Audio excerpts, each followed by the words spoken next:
My father-in-law has just ruined my marriage. I've been married to my husband, Clint, for the past 6 years, and together we have a wonderful son. Clint is an incredibly hardworking man, and I admire how dedicated he is to both his job and his family. We are both fortunate to have good incomes, but we handle our finances differently. I take on the responsibility of paying for our mortgage and making sure all the household bills like electricity, water, internet are covered. Meanwhile, Clint takes care of our son's expenses, such as school fees, clothing, anything else he needs.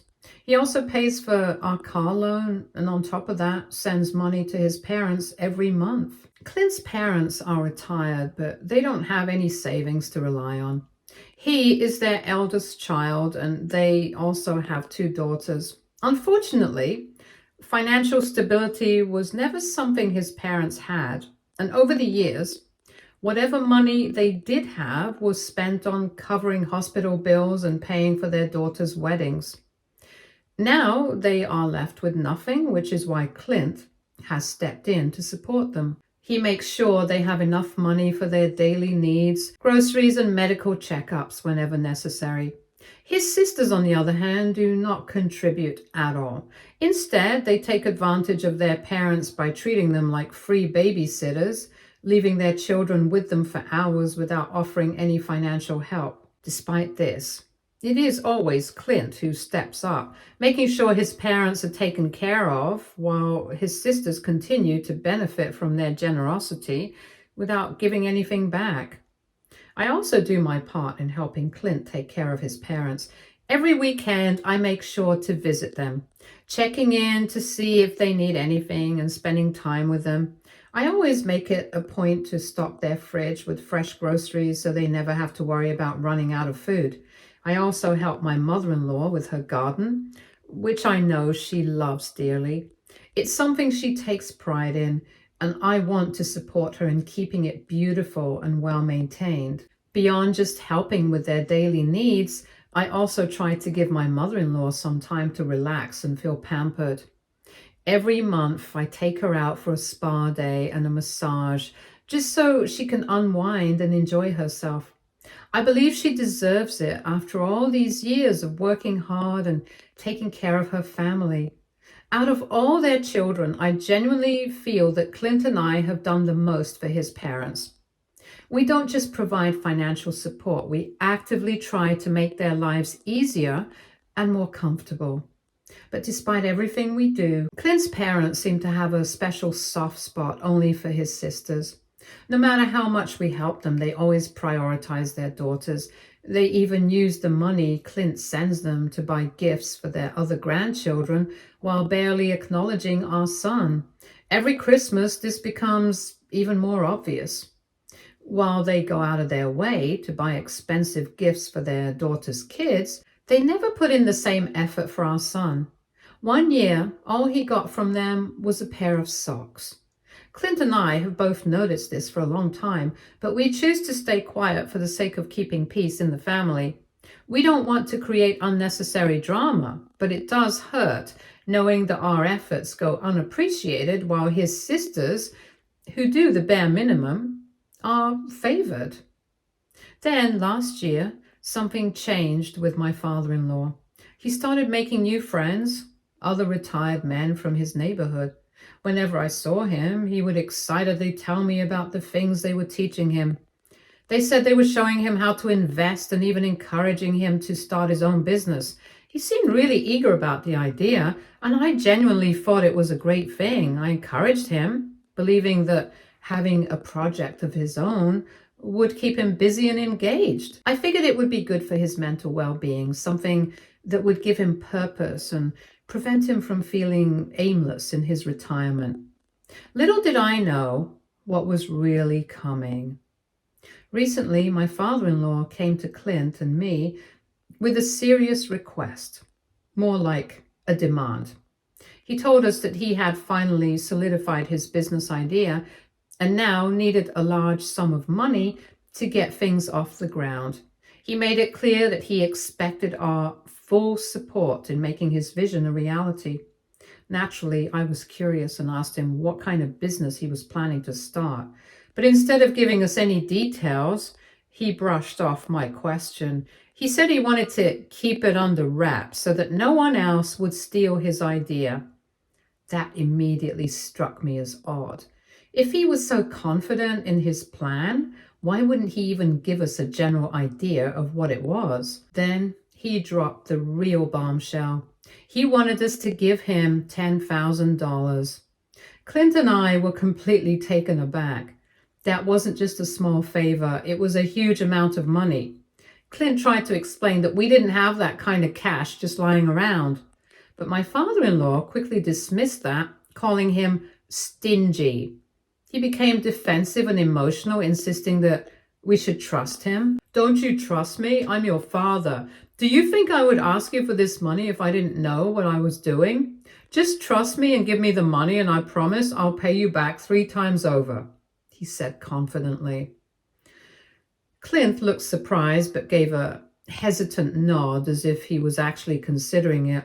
Meanwhile, I sat there in disbelief. Something about this whole situation felt incredibly suspicious. My father-in-law had been retired for years, and even before that, he had never really held a stable job.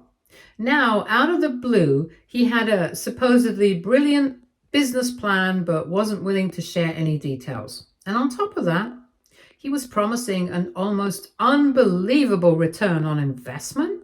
It all sounded way too good to be true. I told my father-in-law that any savings Clint and I had were built together, and since my husband already had a lot of financial responsibilities, I was the one who contributed the most. If he was asking us to take out such a large sum of money to invest in his business, we needed some kind of assurance. I made it clear that if he wasn't comfortable sharing the details of his business plan, that was his choice. But in that case, we would need proper paperwork to ensure that this money would be repaid to us in the future. The moment I said that, both Clint and his father looked deeply offended. My father-in-law's face turned red with anger. He immediately started yelling. He couldn't believe that I would ask him to sign something just because he was borrowing money from us. He said that I should have that kind of trust in him, and demanding paperwork was nothing short of an insult. To my shock, Clint sided with his father. He told me that he trusted his dad completely, and that since we could afford to give him $10,000, it shouldn't be something we were fighting about. I couldn't believe what I was hearing. Yes, we were financially stable, but that didn't mean we could just throw away such a large amount without any security. I argued with Clint, telling him that our savings weren't just his to give away. The money was meant for our future, and more importantly, for our son's future. We both worked hard to build it, and he had no right to treat it like his personal fund to hand out without my agreement. If he wanted to help his father, we could discuss it properly. But expecting me to just hand over our hard-earned money without a second thought, that wasn't the kind of person I was. Clint was deeply offended by my response. He raised his voice, accusing me of doubting his father and acting as if I was insinuating that his dad was trying to steal from us. I remained calm and told him that I never said anything like that. I was simply being practical. If I were to lend such a large sum of money to anyone, I would need some form of assurance that it would be paid back. I pointed out the facts.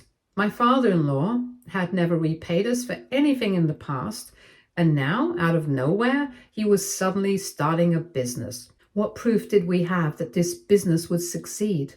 What guarantee did we have that we wouldn't just lose the $10,000 completely?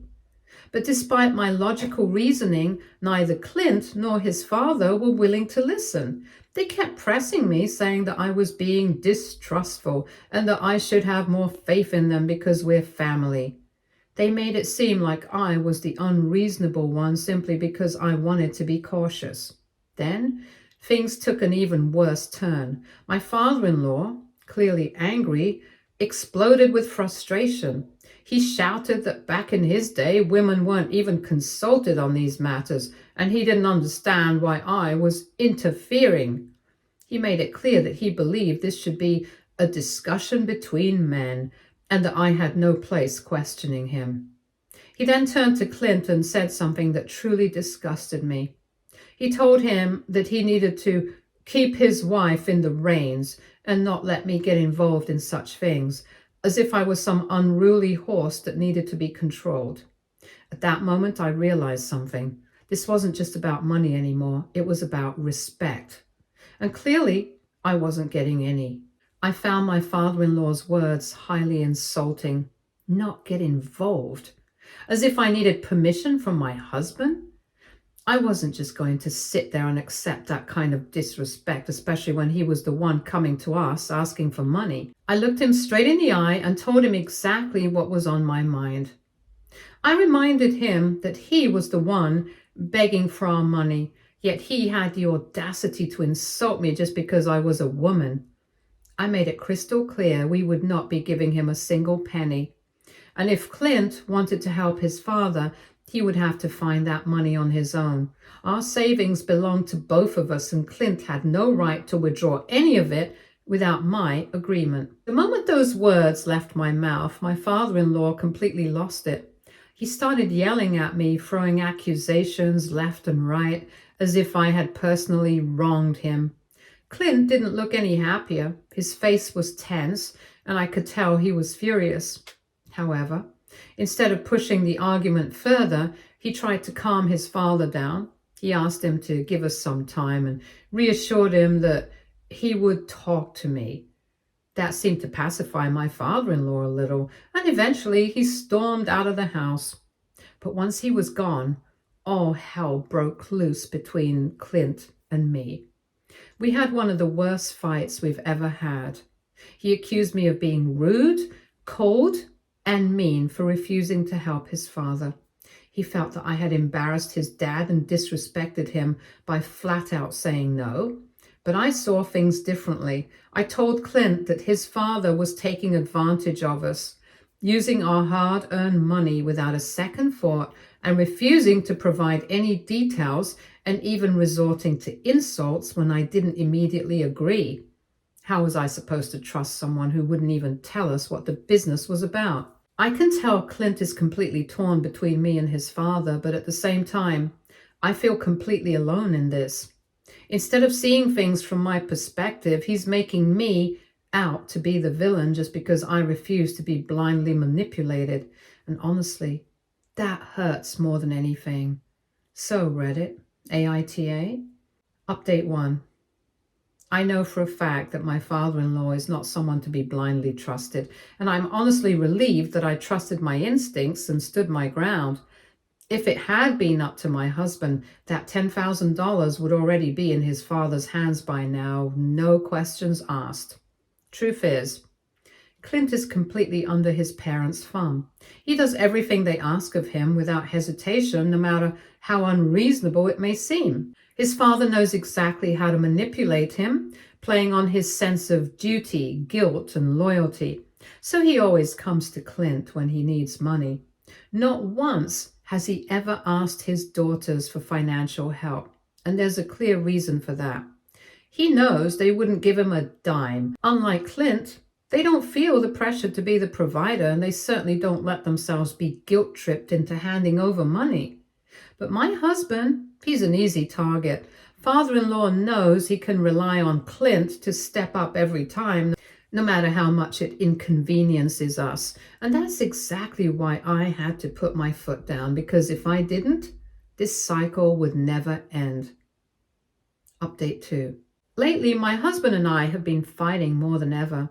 The tension in our home is unbearable, and it's all because of the relentless pressure his father is putting on him. Every single day, Clint is bombarded with calls and messages urging him to give his father the money. And now, to make matters worse, his mother and sisters have also gotten involved. Instead of acknowledging that $10,000 is a huge amount and that we have every right to think things through, they keep telling Clint that as the oldest son, it's his responsibility to provide for their father's business venture, no questions asked. And if that wasn't enough, they have also started attacking me. They keep calling me greedy and a gold digger, as if I'm the one selfishly keeping money for myself, when in reality, I'm just trying to protect our family's future. According to them, I'm trying to ruin the family's unity by refusing to support my father-in-law's unreasonable demand. The worst part is that all of this is starting to get to Clint. I can see it happening little by little. The guilt, the pressure, the emotional manipulation, it's wearing him down. He seems to be getting brainwashed by them, slowly convincing himself that they're right and that I'm the one being unfair. It's like I'm losing him to his family, and no matter how much I try to reason with him, they keep pulling him further away. Clint keeps insisting that we should just give his father the money and think of it as a one-time investment. He argues that whether we get the money back or lose it entirely, it doesn't really matter. He just wants to get this over with and make his father happy. I completely disagree. I've told him over and over again that I am not comfortable with that. We are not his family's personal cash cow, and I am beyond sick and tired of them always looking to us whenever they need money. It's never ending. They take, and when we finally say no, we're the villains. At this point, I knew I couldn't just sit around and hope Clint wouldn't make a reckless decision. I needed to take action, so as a precaution, I withdrew all my share of the money from our joint account. I didn't do this lightly, but I couldn't take the risk. Unlike my husband, I was the one who had contributed the most to our savings so far. I had worked tirelessly to build up that financial cushion, not just for us, but for our children's future. For emergencies, for stability. I wasn't about to let all of that be drained away because his family saw us as their personal ATM. If I had left the money there, I knew exactly what would happen. Clint's father and sisters would keep pressuring him, wearing him down bit by bit until he finally caved. And once he gave them money, it wouldn't stop there. They would keep coming back and demanding more, making up more excuses, pulling him in deeper. There was a very real chance that Clint, still desperate for their approval, would hand over every last dollar behind my back. I couldn't allow that to happen. Now, at least, I have control over my share. I know that the money I worked for is safe. And if Clint still wants to give his father money, that's on him. He'll have to find his own way to do it without sacrificing the financial security that I've worked so hard to build. Update 3. It's been a few days, and just as I suspected earlier, Clint did go behind my back and try to withdraw $10,000 from our account, but realized that I had already taken out my share. He was absolutely furious with me and kept yelling that his family had been right about me all along. He claimed that as the head of the family, he had the right to decide what to do with our money, and I had no business going against him. We kept arguing, the fights growing worse each day, and then, in what he called an act of retaliation, Clint decided to move out. He packed his things and left, telling me that he needed to teach me a lesson about family ethics. It was like a slap in the face.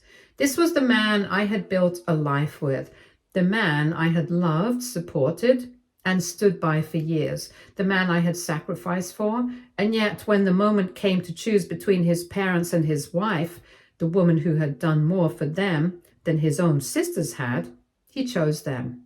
I am heartbroken. I have spent years treating his family as my own, doing everything I could to care for them, financially, emotionally, and physically. And yet here I am, being punished simply because I have refused to hand over a massive sum of money that we may never see again. But the more I think about it, the clearer things have become. Agreeing to give them $10,000 just doesn't sit right with me. No matter how much pressure Clint and his family put on me, I know deep down that I am not wrong. I am standing up for myself and for my kids' financial future.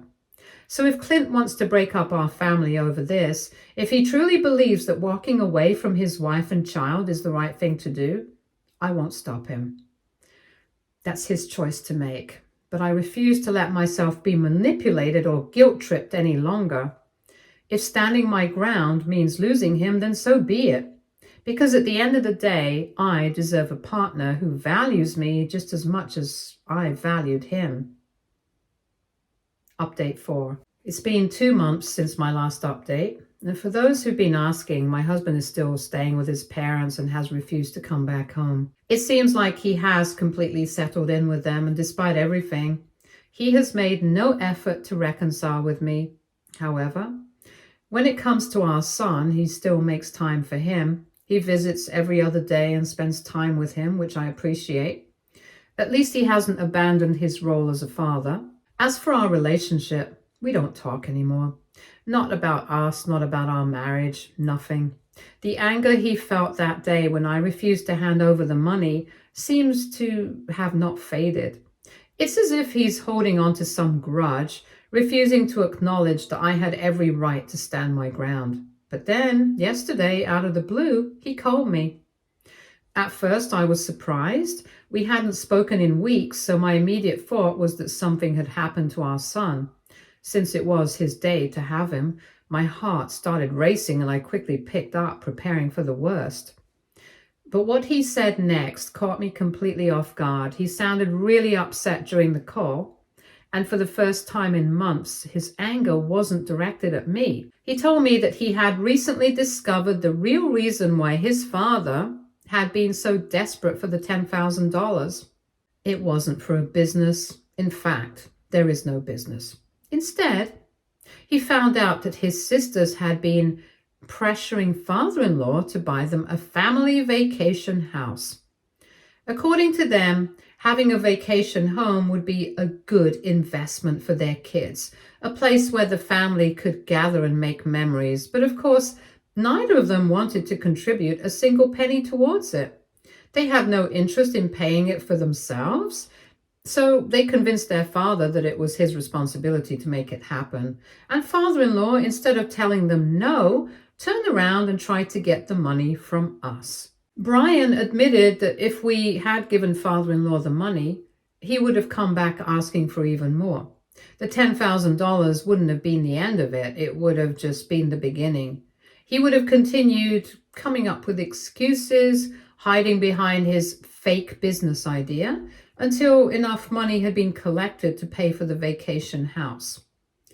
I felt a mix of emotions hearing this: anger, frustration, and most of all, validation. Everything I had suspected was true. I wasn't crazy. I wasn't being selfish. I was simply the only one who had seen through the manipulation from the very beginning. And now, Brian finally saw it too. He sounded genuinely upset during the call. His voice was tense, and for the first time in months, he actually sounded remorseful. He apologized to me, something I honestly never expected to hear after everything we had been through. His tone was different this time. There was no anger, no defensiveness, just regret.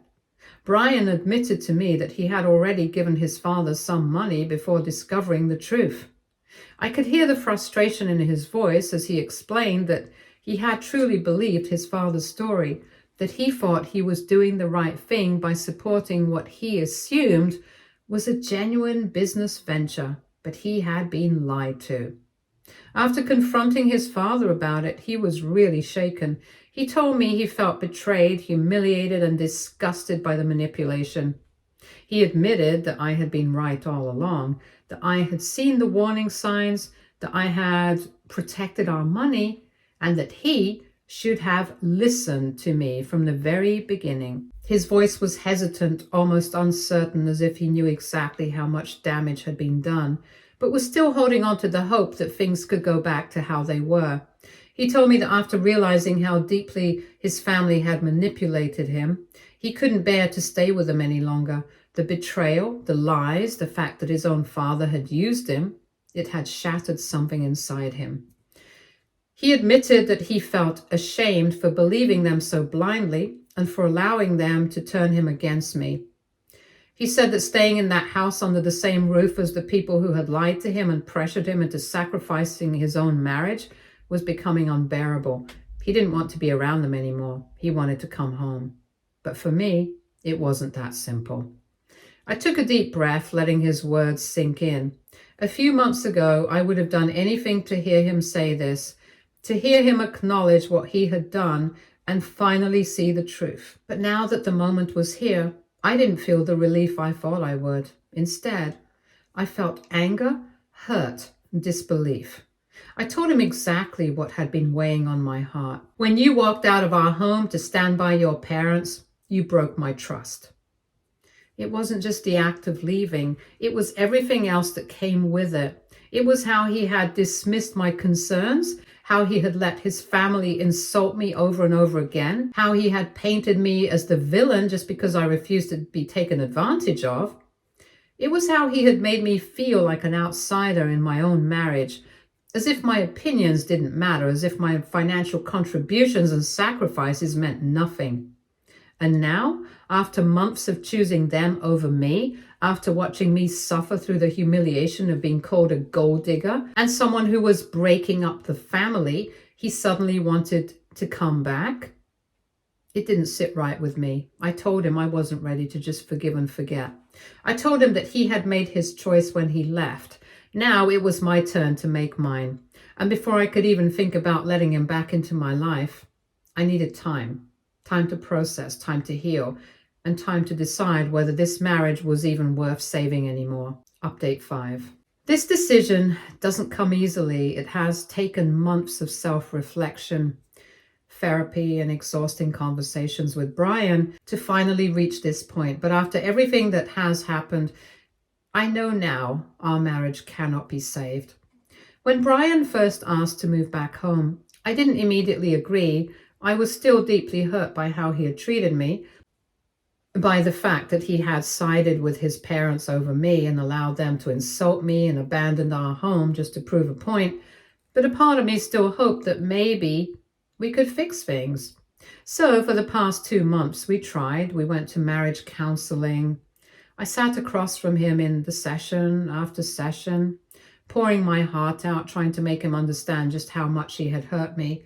I explained how his doubts, his blind loyalty to his father, and his complete disregard for my feelings had shattered my trust in him.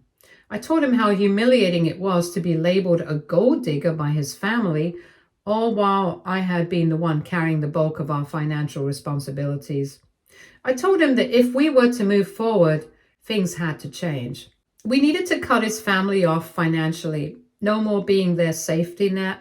No more bailing them out every time they mismanaged their lives. No more sacrificing our future for people who only saw us as a bank.